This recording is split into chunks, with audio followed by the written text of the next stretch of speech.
Dear students, good morning.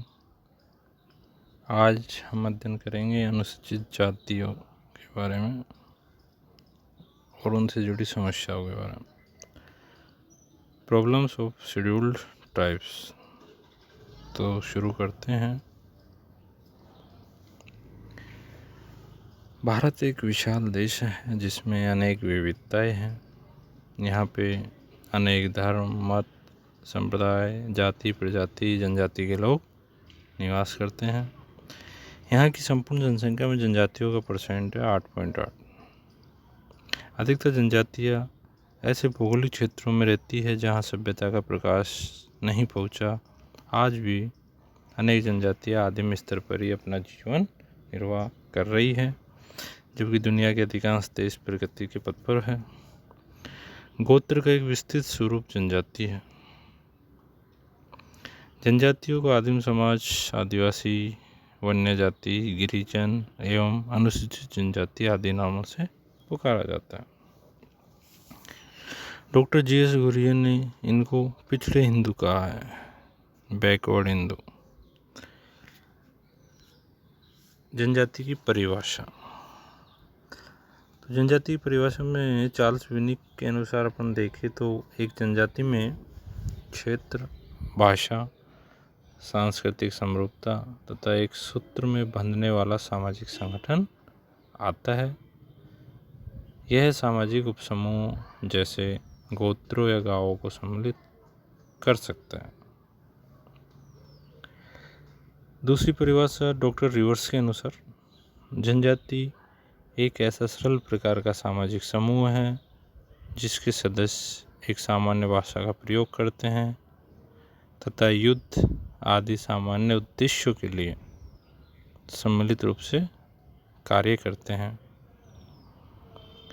Imperial gazetteer of India के अनुसार एक जनजाति परिवारों का एक संकलन है जिसका एक नाम होता है, जो एक बोली बोलती है, एक सामान्य भूभाग पर अधिकार रखती है या अधिकार जताती है और जो प्राय अंतर्विवाह नहीं करती है।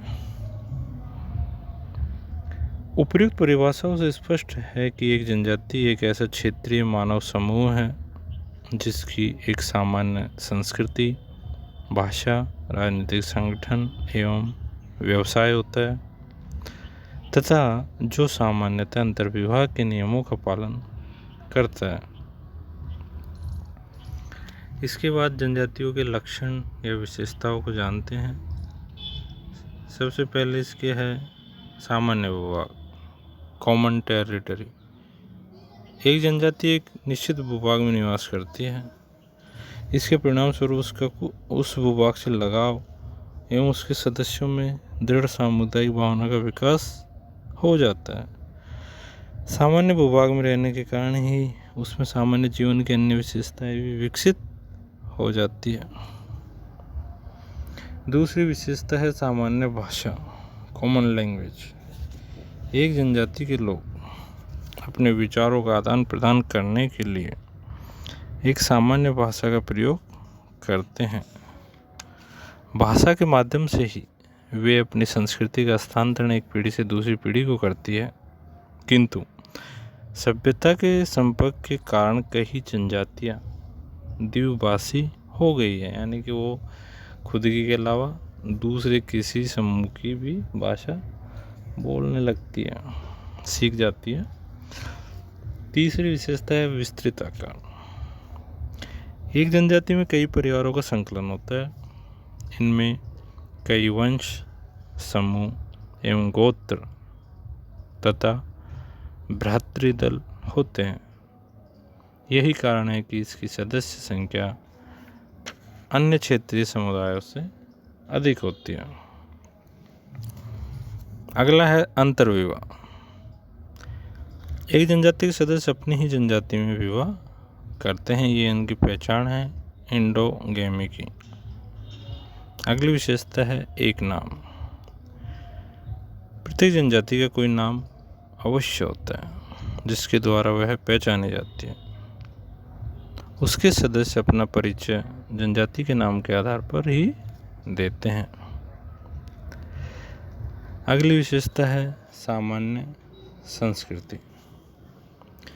एक जनजाति के सभी सदस्यों की सामान्य संस्कृति होती है। उनके रीति रिवाजों, प्रथाओं, लोकाचारों, नियमों, कला, धर्म, जादू, संगीत, नृत्य, खान पान, भाषा, रहन सहन, विचार, विश्वास, मूल्य आदि में समानता पाई जाती है। अगली विशेषता है आर्थिक आत्मनिर्भरता। एक जनजाति अपनी सभी आर्थिक आवश्यकताओं को स्वयं ही पूरा कर लेने में सक्षम होती है। शिकार, फल फूल एकत्रित करने, पशुचारण, कृषि एवं गृह उद्योग आदि के द्वारा अपनी आवश्यकताओं की वस्तुएं जनजाति के सदस्य स्वयं ही जुटा लेते हैं। यद्यपि कभी कभी वह अपने पड़ोसी समाजों से भी विनिमय करते हैं। अगली विशेषता है राजनीतिक संगठन, पॉलिटिकल ऑर्गेनाइजेशन। एक जनजाति का अपना निजी राजनीतिक संगठन होता है। इसमें अधिकांशतः एक वंशानुगत मुखिया होता है जो परंपराओं का पालन कराने, नियंत्रण बनाए रखने एवं नियमों का उल्लंघन करने वालों के लिए दंड की व्यवस्था करता है। कहीं कहीं मुखिया की सहायता के लिए वयोवृद्ध लोगों की एक परिषद भी पाई जाती है। वयोवृद्ध बूढ़े लोग। कुछ विद्वानों ने राजनीतिक संगठन को जनजाति के लिए आवश्यक नहीं माना है। कुछ मानते हैं, कुछ नहीं मानते। लास्ट इसकी विशेषता है सामान्य निषेध, कॉमन टेबूज। एक जनजाति खान पान, विवाह, परिवार, व्यवसाय, धर्म आदि से संबंधित समान निषेधों का पालन करती है। इसके बाद हम जानेंगे भारतीय जनजातियों की समस्याओं के कारण। भारतीय जनजातियों में व्याप्त समस्याओं के अनेक कारण हैं। उसमें सबसे पहला है पृथक निवास। भारत की लगभग सभी जनजातियां पहाड़ों, जंगलों और दूर दराज क्षेत्रों में निवास करती है, जहाँ पे उनका अन्य लोगों से संपर्क नहीं हो पाता। वहाँ यातायात के साधनों का नितांत अभाव है। पृथक एवं दुर्गम निवास के कारण उनकी प्रकृति पर निर्भरता और बढ़ गई है।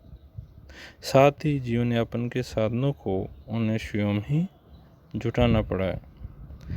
साधनों के अभाव ने इनके सामने अनेक आर्थिक कठिनाइयाँ पैदा कर दी है। तो ये एक वजह है। दूसरा जो समस्या के कारण है वो है बाह्य समाजों से संपर्क, कॉन्टैक्ट विद एक्सटर्नल सोसाइटीज। हजारों वर्षों तक जनजाति लोगों का बाह्य समाजों से संपर्क नहीं हुआ और वे अलग थलग ही बने रहे। लेकिन आधुनिक समय में या वर्तमान समय में यातायात एवं संदेश वाहन के आधुनिक साधनों एवं सड़कों के कारण जनजातीय लोग अपने पड़ोसी एवं सभ्य समाज के संपर्क में आए। इससे बाह्य समाजों से अनुकूलन की समस्या पैदा हो गई।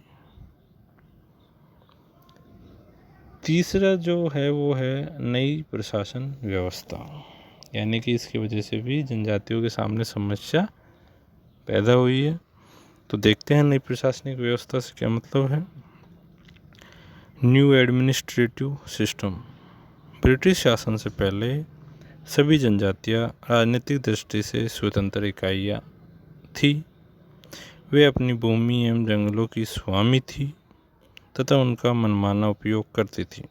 लेकिन अंग्रेजों ने पूरे देश में एक सामान्य राजनीतिक व्यवस्था लागू कर दी और उसके द्वारा जनजातियों के अधिकार सीमित कर दिए और उनके द्वारा की जाने वाली स्थानांतरित खेती एवं वन उपज के उपभोग पर रोक लगा दी गई। नए प्रशासनिक अधिकारी जैसे वन अधिकारी, पुलिस एवं नई न्याय व्यवस्था से उनका परिचय हुआ। इस नई व्यवस्था को ये लोग पूरी तरह स्वीकार नहीं कर पाए, इस कारण भी अनेक समस्याएं पैदा हुई। अगला है जनजातीय क्षेत्रों में वन संपत्ति एवं खनिज पदार्थों आदि का होना। Existence of forest wealth and mines etcetera in tribal areas. जनजातीय क्षेत्रों में कई प्रकार की वन संपत्ति जैसे कीमती लकड़ी, फल फूल, जड़ी बूटियाँ एवं चाय बागान आदि तथा अनेक प्रकार के खनिजों के भंडार है। इसके कारण वहाँ कई प्रकार के उद्योगों का विकास हुआ है। इन उद्योगों में लगे जनजातीय लोगों का शोषण हुआ है तथा इनमें काम करने के लिए आए बाह्य लोगों से संपर्क से भी उनकी संस्कृति में विघटन पैदा हुआ है।